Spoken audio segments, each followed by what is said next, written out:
Olá pessoal, tudo bem? Eu sou o Tata Quilumbo, sacerdote, mestre do Templo de Quimbanda Domínio de Exu Marabô e Maria Padilha, e hoje vamos falar um pouquinho sobre as três ondas de manifestação da Quimbanda e sua realidade, a manifestação e o processo de surgimento das vertentes do culto tradicional a Exu e Pombogira. Venha comigo, vamos entender essa base de estudo qual adotamos dentro de nossa família, que nós ensinamos daqui no domínio de Exu Marabô e que é ensinado em toda a nossa família, consequentemente, é ensinado na cova de Cipriano, é ensinado na cova de Tiriri. Todos nós aprendemos e ensinamos desta maneira os momentos de manifestação da Quimbanda como culto aos Exus e Pombogiras. Pois bem, em primeiro lugar, deixamos claro que isso é um entendimento, não é um achismo, não é uma invencionice, pelo contrário, isso é uma constatação e uma observação com cunho histórico baseado não apenas nos autores como Aloysio Fontenelle e Lourenço Braga, mas de uma forma analisada pelos sociólogos, antropólogos, estudiosos, aos quais conviveram nesses momentos e conseguem nos trazer com clareza o que houve e o que se manifestou, conforme as coisas foram agindo e reagindo. E nesse sentido, dentro da nossa família, nós deixamos sempre claro que existe o mito criador do culto. O que é um mito criador? É aquela história que se conta, que fantasia-se um pouco, esconde às vezes figuras ou exalta figuras demais, como fundadora, como partícipe, como uma pessoa de extrema importância para a solidificação daquela prática religiosa. O que aconteceu, por exemplo, com a Umbanda, através de Zélio Fernandino de Moraes. Sabemos que a Umbanda, no seu momento de fundação, ela não é fundada apenas por Zélio Fernandino de Moraes. Existe todo um corpo de pessoas ao seu redor, escritores, médiums, como Benjamin Figueiredo, o qual fazem toda a estrutura.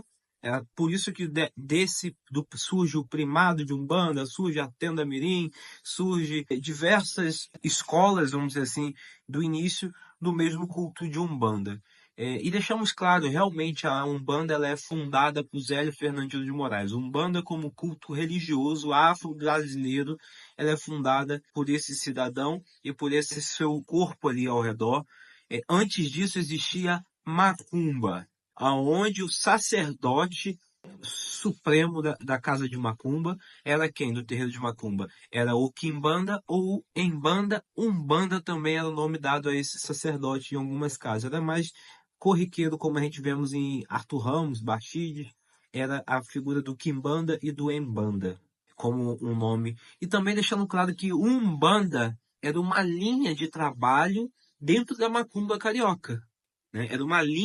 Era uma forma de trabalho que existia dentro desse culto que surge no Rio de Janeiro e depois vai se espalhando por São Paulo, por Minas, pelo Espírito Santo. Por isso que aí vai surgir a macumba mineira, a macumba paulista, a macumba capixaba, mas ela surge, a princípio, aqui no Rio de Janeiro. Isso não é querendo ser territorialista, mas na verdade é dando, como diz o ditado, dar a César o que é de César, né? Deixando claro os momentos e aonde, e como e quando aconteceu cada situação, para a gente ser o mais fiel possível às informações que nós temos. Então, nesse sentido, temos que deixar claro, já explicamos o que é mito, e agora, o que se fala muito da Quimbanda, né? Que a Quimbanda teria surgido lá nos quilombos, quando nos quilombos os negros alforreados, junto com os brancos que fugiram da cidade por adultério, ou por feitiçaria, ou por serem ligados à prostituição, à criminalidade de uma forma geral. E quando os indígenas tudo se encontraram no quilombo, ali trocaram informações e criaram um culto de resistência contra o sistema, contra o domínio colonial. Isso é um mito, né? E isso é um mito muito moderno, por assim dizer, porque não é assim que se forma a Quimbanda, né? Vamos ao análise histórico e ao verídico da Quimbanda. A Quimbanda como culto, ela tem dois momentos. Ela tem um momento antecessor, o qual ela era uma linha, uma prática de macumba carioca e uma prática de outros cultos também afro, vamos dizer assim, que é o curandeiro quimbanda, que vem dos bantos. O sacerdote da cabula também era chamado de quimbanda, né? E outros cultos, agora também no Brasil existia termos semelhantes de quibanda, conforme alguns jornalistas anotaram, deixaram isso na história marcada. Enfim, eram sacerdotes de origem banto que cultuavam forças da natureza ligada à cultura e à religiosidade banto. E sim, em alguns desses cultos havia confluência de culturas ameríndia e até mesmo de cultura europeia. Isso já era normal. Mas ali era um momento antecessor, não tinha um culto instituído, uma diretriz de culto, o que era a quimbanda como sistema mágico religioso, o qual nós conhecemos no dia de hoje. Isso é uma realidade. Esse mito também que falam da quimbanda tal que ela antecede a todas as quimbandas, porque a quimbanda que veio do Congo, a quimbanda que veio de Angola, literalmente, isso é mito. Vieram os quimbandas sacerdotes, como o próprio Francisco Manicongo, ele era um quimbanda, tido pelas vestes deles, o qual foi tido como afeminado e tudo isso. E de certa forma, não aqui entramos no mérito da sexualidade de Francisco Manicongo, ou Chica Manicongo, como as pessoas vão chamar, mas aqui entramos pelo seguinte, porque quando você analisa as vestes dos quimbandas desenhadas pelos padres quando tiveram acesso ao povo banto, se assemelha muito, calças tipo bombache, tipo saias, tipo vestes, túnicas, e existia assim um preconceito ali também social contra a cultura desse povo, né? Nós estamos falando de questão de dominar, de rebaixar aquela cultura e de botar a cultura europeia e católica em cima, como sempre foi no imperialismo.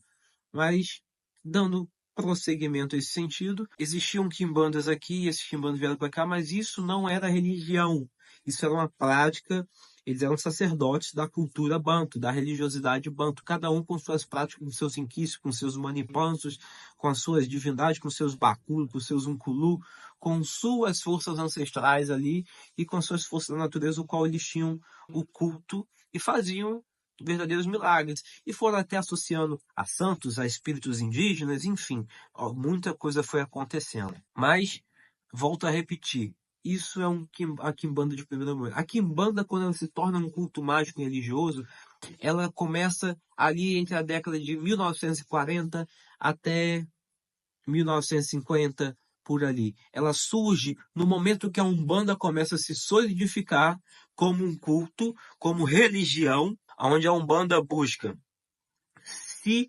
kardecizar, ou seja, abraçar as ideias, os conceitos, os princípios do kardecismo, que era um espiritismo, que era uma prática de manifestação e de culto a espíritos dos mortos, que era mais aceita pela sociedade naquele momento, porque o espiritismo, o kardecismo, ele era um cristianismo, de certa forma. Claro que, se você levar o pé da letra do catecismo católico, até mesmo o judaísmo, as religiões que seguem os conceitos que a Bíblia prega, vai ser contra, porque a Bíblia ela nega o contato com os mortos e coloca isso como uma forma de idolatria, né? Ou um pecado na visão cristã. Mas mesmo assim já era mais aceito porque falava de Jesus, de bondade, de coisas boas, de amor ao próximo, pregava os conceitos cristãos de uma forma diferenciada da igreja, mas pregava esses conceitos. Então, você vai ter ali um momento que a macumba ela era algo muito assustador para a elite carioca, principalmente, né? E isso fora também do estado do Rio, em São Paulo, em Minas, a macumba era assustadora, porque tinha ali espíritos dóceis, espíritos trevosos, vamos dizer assim, espíritos agressivos, aguerridos, que não queriam saber do famoso ditado de Jesus, se alguém te bater num lado, vire o outro para que ele bata também. Não, se alguém te bater do lado, vira fecha a mão e senta-lhe um soco bem dado na cara do cidadão, que isso, ou da cidadã, porque é isso que merece. E os espíritos mantinham isso. Esses espíritos todos que não aceitaram essas práticas kardecistas que a Umbanda está solidificando, eles foram exclusos, eles foram expurgados desse movimento novo, dessa religião nova que estava sendo fundamentada, que era a Umbanda. Por isso que, a princípio, Exu nenhum adentra a linha de Umbanda. Exu nenhum adentra a religião de Umbanda. Você pode ler os livros, principalmente Fontenelle e Lourenço Braga, que são os primeiros, e Leal de Souza, os primeiros a falar sobre esse período ali de fundamentação. Exu, algumas vezes eles tocam, mas são colocados como a linha negra, como a magia negra, como a Quimbanda mesmo, que é a opositora da Umbanda, que tudo que a Umbanda fazia era o bem, a Quimbanda vinha para fazer o mal em total sentido averso. Tanto que Lourenço Braga ele batiza o seu primeiro livro, o seu livro falando sobre o assunto como Umbanda, entre aspas, magia branca, e Quimbanda, magia negra, como fosse um yin e yang, complementos opostos, né? O bem e o mal junto. A Umbanda chefiada por Jesus Cristo, sincretizado com Oxalá, porque na verdade, naquele momento, eles buscavam a figura era do santo, não era nem do orixá. E, do outro lado, tendo Lúcifer, sintetizado na figura do maioral, como regente da Quimbanda, ou seja, os inimigos escatológicos da cultura judaico-cristã, da cultura cristã, em verdade, não judaico, porque foge aos conceitos do judaísmo essa questão, essa dicotomia, né? Então você tem esse momento que a Umbanda faz isso. E nesse momento, em verdade, com os esforços de fundamentar a Umbanda, esses autores deixam muito claro o que era a Quimbanda, porque eles afastam todos aqueles espíritos indesejáveis ao momento da Umbanda, ao trabalho da Umbanda, e se solidifica, então, as linhas, eles descrevem as linhas da Macumba, principalmente quando eles fazem essa pesquisa, que não serviam ao trabalho da Umbanda, então tudo isso fica para a Quimbanda.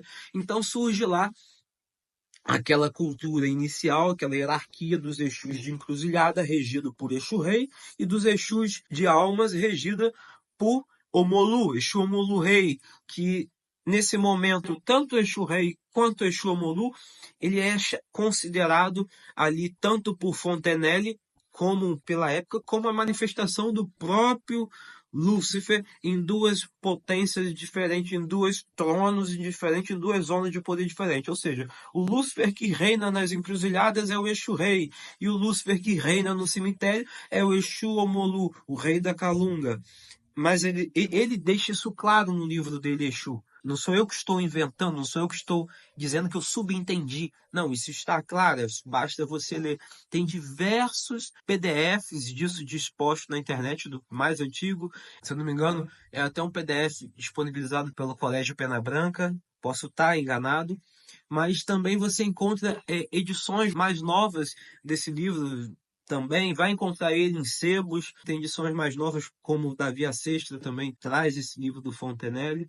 Enfim, esse livro, na verdade, Exu é um livro que todo quimbandeiro deveria ler, porque toda quimbanda se fundamenta em cima dele, e é dele que realmente fundamenta toda, inicia e dá o start ao fundamento, ao entendimento e da criação também do culto mágico e religioso chamado quimbanda. Isso é inquestionável. Algumas pessoas ficam chateadas quando a gente, dentro da nossa casa, dentro da tradição de Quimbanda-Nagô, nós falamos da importância desses autores como Molina, Fontenelle, Lourenço Braga, José Maria Bittencourt, Antônio de Alva, esses escritores umbandistas.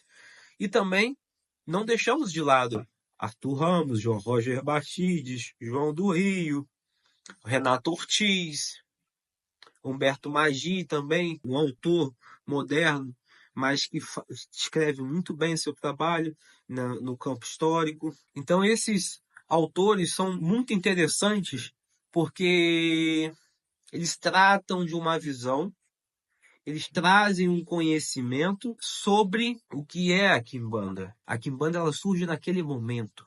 Antes disso, como religião, ela não existia. Aí que nós dividimos e entendemos a manifestação de Quimbanda em três ondas. Você pode chamar de três ondas, em três pilares, em três momentos, em três manifestações, a forma que você quiser. Mas nós e nossa família chamamos de 3 ondas de manifestação. E por que onda? Por causa do movimento brusco das ondas, por causa de todo o simbolismo que a onda realmente carrega, né? Como é que ocorre? A primeira onda de manifestação de Quimbanda, ela ocorre lá na década de 1940 até 70. Ali são as quimbandas que nós chamamos de cunho tradicional. Por que tradicional? Porque ali são as primeiras quimbandas que emergem, que surgem através da macumba carioca. Elas surgem ali como fruto da macumba, nesse momento que a Umbanda se estrutura e expurga os espíritos que ela não quer trabalhar, que ela não precisa, porque contrariam a dogmática, a caridade, o carisma do kardecismo que a Umbanda estava adotando, e ali surgem essas quimbandas que em cima daquela síntese, em cima daquele trabalho do livro Exu de Aloysio Fontenelle e de todos os outros livros dele, mas principalmente esse livro coroa o surgimento da Quimbanda, quando associa diretamente os Exus da Macumba com os demônios do Grimório Vero. Ali se solidifica a Quimbanda como uma religião, como um culto e como uma prática mágica diferente do que se praticava ali na Umbanda. E assim você vai ter, nesse momento, as diversas interpretações sobre essa relação de Exu e Diabo, e que vai surgir nas vertentes tradicionais ali, dentre as quais nós destacamos umas 4 que são bem interessantes, que é a Quimbanda Malê, que é a quimbanda que segue, em verdade, muito à risca aquilo que foi escrito por Aloysio Fontenelle, até em considerar os Exus literalmente demônios, né? E esses demônios do Vero. Aí nós vamos ter a quimbanda Mussurumim, que surge também ali relacionado com os alufais, que eram os sacerdotes islâmicos, esses que vieram também com o povo malê, mesmo com os mandingas aqui para o Rio, o qual estão relatados em livros de antropólogos, sociólogos, a presença desses alufais nos morros do Rio de Janeiro e praticando macumba, praticando magias que incluía as mandingas islâmicas com os espíritos da macumba, enfim, fazendo essa reunião. Ali você surge a quimbanda de Mussurumim, que essa quimbanda, que a primeiro momento ela surge com a forma bem singela, apesar de um grande poder que ela traz por trás. E surge a quimbanda das almas, também, que é uma quimbanda ligada principalmente à força de Exu e ao todo o povo do cemitério, nesse princípio ali de entender de Exu como um maioral também que rege o cemitério. E vai surgir também a nossa querida e amada quimbanda Nagô, que é o nosso ponto foco de estudo sempre aqui no nosso templo e nos nossos trabalhos, que é essa quimbanda que ela entende ali Fontenelle. E por isso que nós falamos que temos que ler Fontenelle, dar um pente fino também, não é levar ao pé da letra tudo que Fontenelle falou, tudo que Lourenço Braga falou, mas é entender, interpretar por que Fontenelle associou maioral a um conceito do agente mágico universal, a luz astral de Eliphas Levi, por que ele associou os Exus a essa situação, por que ele associou cada situação, porque se você lê Fontenelle, Fontenelle não foi um tremendo alienado, como muitos que hoje renegam eles são alienados. Se dizem quimbandeiros, mas infelizmente eles estão alienados a conceitos que seus tatas, seus mestres, enfim, ou conceitos que eles mesmos construíram na cabeça, ou colocaram aquilo, ouviram em algum lugar e colocaram aquilo como uma realidade e não conseguem entender. E quando você olha aquilo, Fontenelle ele descreve um culto de quimbanda procósmico. E essa é a realidade dessas quimbandas todas que surgem nesse movimento de primeira onda. Depois disso surgem as quimbandas de segunda onda, que também mantém essa ideia de procósmica, uma quimbanda que ela está relacionada com o cósmico, com o movimento da natureza. Mas como surgem essas quimbandas? Essas quimbandas vão surgir ali em 60, no final da década de 70, para ali até os anos 90. Essas quimbandas são oriundas do candomblé e do batuque, elas são oriundas dos cultos de orixá. Mas como assim? Se a quimbanda ela surge da macumba, como é que a quimbanda vai surgir do culto de orixá? Surgiu também. Isso é o poderio de Maioral, como ele consegue e como ele conseguiu o povo de Exu, através dos cultos de orixá, ele criar para si outras manifestações de quimbanda. Ou seja, Dentro desses cultos, existiam um culto a Exu Pombogira, né? Que o candomblé vai chamar de culto de catiço, que o sul não sei qual o nome que davam, mas eu já li alguma coisa que chamavam de povo de rua, também um termo que é usado também pelo candomblé, e dali tem esse culto, principalmente nas casas de candomblé de caboclo. Isso vai ali, vai tendo vamos dizer, um namoro, vai tendo informação de um culto de quimbanda, que era um culto puro a Exu Pombogira, sem necessidade de se submeter aos orixás, sem necessidade de submeter a hierarquias do candomblé, ou do batuque, ou de qualquer outro culto, ou mesmo da Umbanda. Então isso vai formulando e começa a aparecer essas vertentes de segunda onda, que elas já estão mais fundamentadas em diretrizes do candomblé e do batuque. Aí você vai ver a quimbanda de Angola surgindo, que ela surge lá na Gomeia, a quimbanda Mucifim, a quimbanda de Cruzeiro e Almas, que alguns vão chamar de quimbanda tradicional, que é uma quimbanda já oriunda do batuque, a quimbanda Mucifim é uma, outra também, que ela surge no segundo momento, quimbanda de quirumbos, né, o quiumbos, enfim. Esse é o momento que surgem outras legiões, outras manifestações de quimbanda, que ela já, em vez de ela descender direto da macumba, elas não, elas surgem a partir dos cultos de nação, vamos dizer assim, ficou melhor. As quimbandas de segunda onda, as vertentes de segunda onda, elas surgem a partir dos cultos de nação ao povo de Exu Pombogira em busca de uma independência. Elas eram quimbandas dependentes de uma outra manifestação religiosa e se tornam totalmente dependentes. Isso aqui é bom a gente entender o termo quimbanda dependente e independente, né? Esse termo foi criado há poucos anos por um sacerdote de Quimbanda Xambá e toda a comunidade de Quimbanda adotou esse termo, que ajuda a entender muito a Quimbanda dependente como aquelas práticas de culto Exu Pombogira ligadas a Umbanda, ao Candomblé, ao Catimbó, a Jurema, enfim, a esses cultos, ao tambor de mina.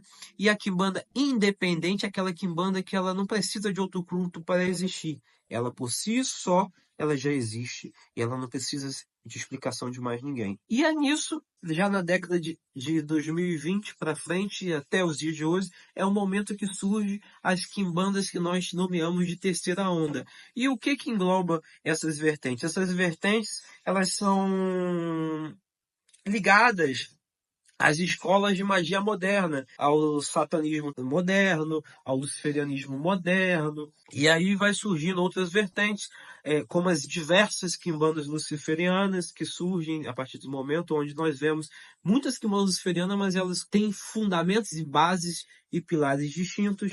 Nós vamos ter ali a quimbanda Xambá também, com uma manifestação dessa de terceira onda, porque a quimbanda cruzada com magia, enfim, são outras vertentes que surgem aqui. E cada vertente dessa, cada momento desse, surge diversas famílias, diversas manifestações espirituais, e cada família tem a sua tradição, a sua transmissão de conhecimento, de fundamentos e de poder. Mas diferente não existe dessa história. Nós temos que deixar claro que não existe uma forma diferente. A Quimbanda, as primeiras manifestações de Quimbanda, isso é claro, é notório, elas surgem lá no período da Macumba. Lá, essas Quimbandas que surgem lá, o qual nós destacamos a nossa vertente, que é a Nagô, que surge lá, o qual até no livro de Aloysio Fontenelle, o Espiritismo, no conceito das religiões e a lei de Umbanda, ele diz que a principal linha de Quimbanda era Nagô, quando ele fala lá que a Quimbanda ela vinha para manter as práticas dos africanos, as práticas ancestrais dos africanos, enquanto a Umbanda vinha embranquiçar e alinhar os conceitos do homem branco. Posso estar uma palavra ou outra errada, mas em resumo ele diz isso. Então, nós deixamos isso claro nesse momento, que dizer que a sua quimbanda, a sua vertente, ela surge na primeira, na segunda ou na terceira, não quer dizer que ela não seja quimbanda. Porque existe um movimento também dentro da quimbanda que nós que batemos no peito, que estamos dizendo que nós estamos buscando a sabedoria e levando sabedoria, mas existe e tentando criticar o povo das práticas evangélicas, aqueles que são os fiéis cegos que não não consegue interpretar, tem muita gente que faz o mesmo.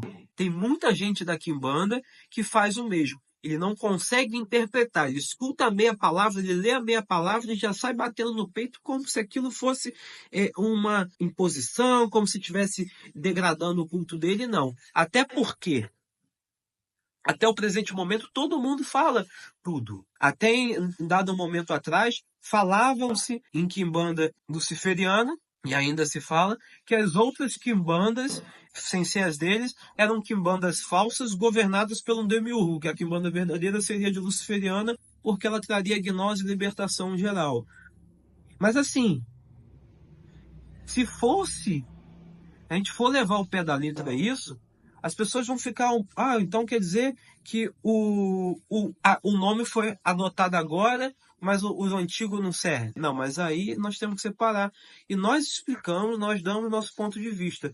Há quimbanda que pensa assim, que ela surgiu há 10, 20 anos atrás, e ela se acha como a verdadeira quimbanda. E não tem problema algum. Isso aí é um problema do praticante desse culto, né? Ele só não tem que forçar isso no praticante dos outros cultos de quimbanda que já existia antes dele. É só entender isso. Porque todos são quimbanda. Todos são quimbandeiros. Todos esses 3 momentos que surgem as vertentes quimbanda são quimbandas. As vertentes de primeira onda são todas quimbandas. As vertentes de segunda onda são todas quimbandas. As vertentes de terceira onda são todas quimbandas.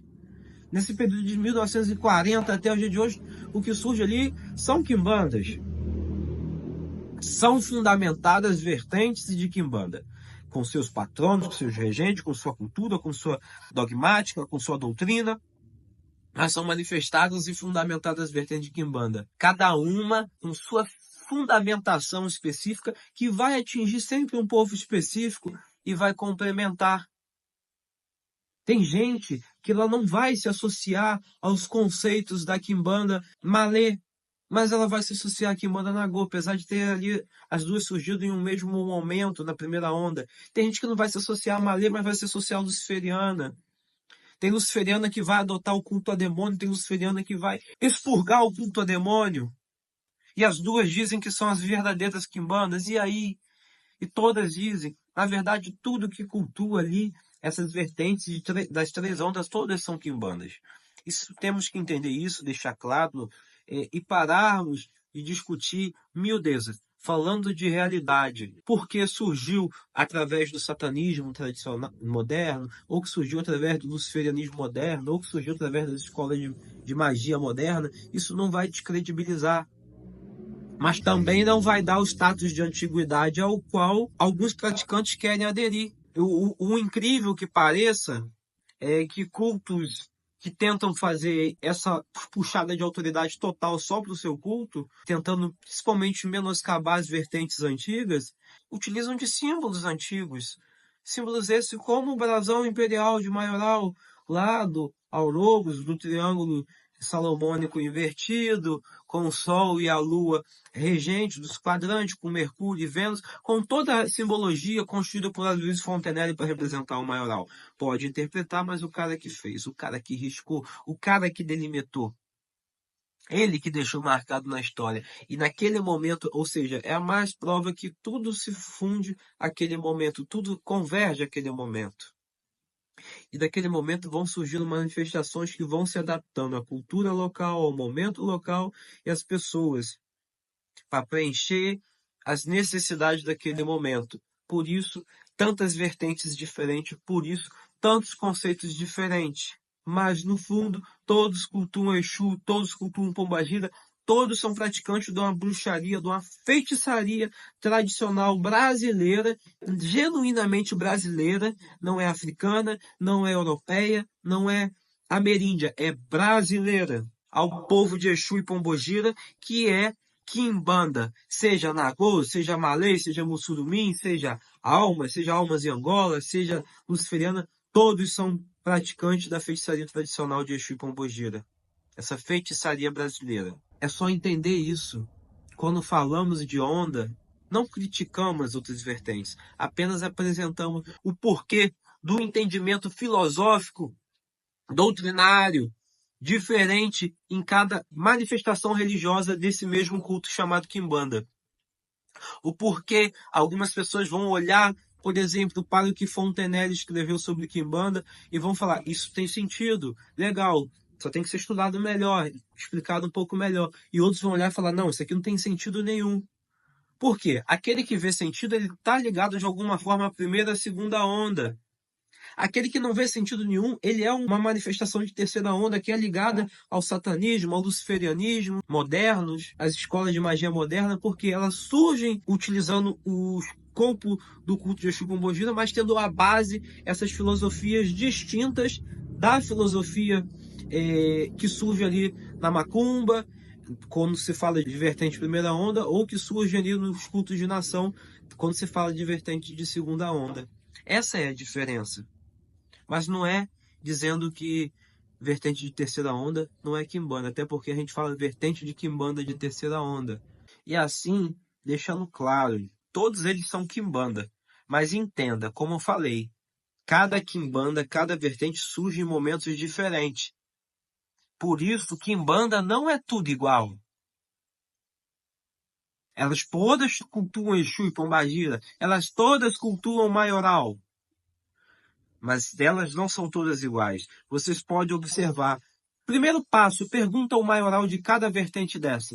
Tem vertente que o maioral é uma trindade, como nós antigos, oriundos da Macumba vamos adotar. Tem quimbandas que essa trindade já muda, não é nem Lúcifer, Beelzebub, Tarô, mas passa a ser Caifás, Ferrabras e Satanás. Tem quimbandas que o maioral é apenas o Lúcifer. Tem quimbandas que o maioral é apenas o Beelzebub. Tem quimbanda que o maioral é Lúcifer e Beelzebub divididos na dualidade. Tem quimbanda que o maioral são 4. Enfim, tem quimbanda que o maioral é o Exu patrono daquela família. Aí você já vê que existe maioral, mas não existe uma unicidade no conceito de maioral, porque cada tradição ela tem a sua visão. Ela tem o seu fundamento porque daquele jeito, né? E não é achar que as quimbandas que surgem na primeira onda, ou na segunda onda, ou na terceira onda, também elas são todas iguais. Em cada vertente de quimbanda, isso fique muito claro para vocês. Cada vertente de quimbanda é única. Ela traz um conceito, ela traz uma realidade, uma interpretação de mundo e uma força mágica singular que não vai ter nada semelhante em nenhuma outra vertente de quimbanda, porque elas, cada uma surge com um momento e com um propósito certo.